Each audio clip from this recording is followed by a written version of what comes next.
everybody. I'm going to share with you my favourite story, which is the Bog Baby. If you're in turtles, I know I've read it to you guys before.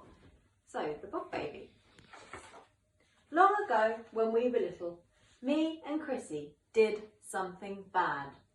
We said we were going to Annie's house to play, but we didn't. We went fishing all by ourselves, which wasn't allowed. Chrissy said there was a magic pond in Bluebell Wood. It was only ever there in spring. When it rained, it made a huge puddle in the dell and pond creatures came. We could fish for newts, she said. I won't tell, if you won't. So we went. We found the pond. It was squelchy. Round the edge, the bluebells squeaked under our boots. We fished and fished, but we didn't catch a newt. We caught something much better. We caught a bog baby. He was the size of a frog, only round and blue.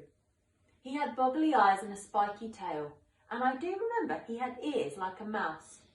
He came swinging through the flower stalks and jumped into the water. He floated up and down on his back and sucked his toes. That's when I fished him out. He didn't struggle. He sat in my hand and looked surprised. He was as soft as jelly, like he had no bones. When we stroked him, he flapped his wings. They were no bigger than daisy petals. They seemed too small for him to fly. Chrissy said he might be able to fly if we blew on his wings. We blew and blew, but all we did was blow him into the mud. He didn't try to escape. He just sat still with his paws over his eyes. We put him in a jam jar, took him home and hid him in the shed. He was our Bog Baby. He wasn't meant to be a secret. We wanted to show Mum, but we daren't. If we did, she'd know we didn't go to Annie's. We made our Bog Baby a beautiful home in a bucket. Gravel, shells, clean water.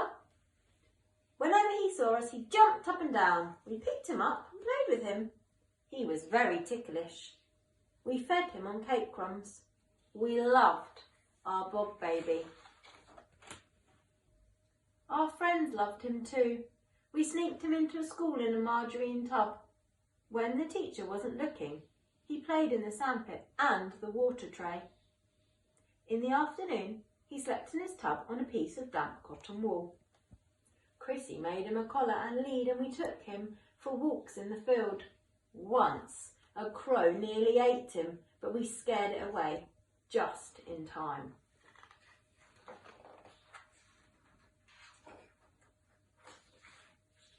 We took great care of our Bog Baby.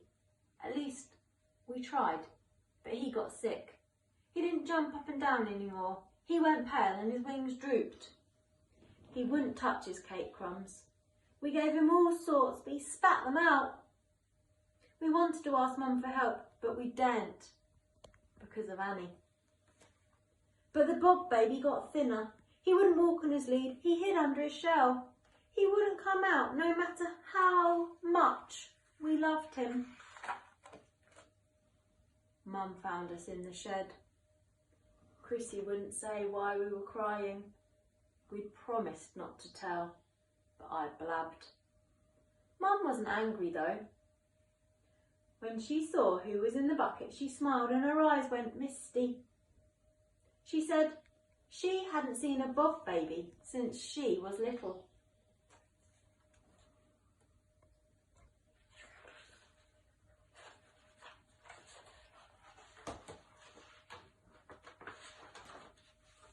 Please make him better, we cried. We love him so much. I know, she said, but the Bog Baby is a wild thing. He doesn't belong here. He isn't meant to eat cake or walk on a lead or sleep in a tub. She picked up the bucket and we followed her out. If we really loved the Bog Baby, we had to do what was best for him, no matter how much it hurt us. That was real love. That's why we let him go. Back where he belonged, living in the wood, playing in the pond, sleeping in the damp leaves under the moon. We never saw him again. I think he grew up and had his babies of his own.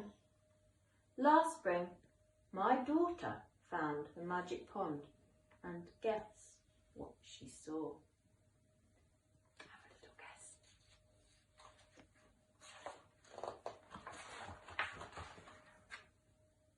Hundreds of bog babies, swinging through the bluebells, catching flies, floating on their backs, sucking their toes. That's what she told me, and that's what I believe.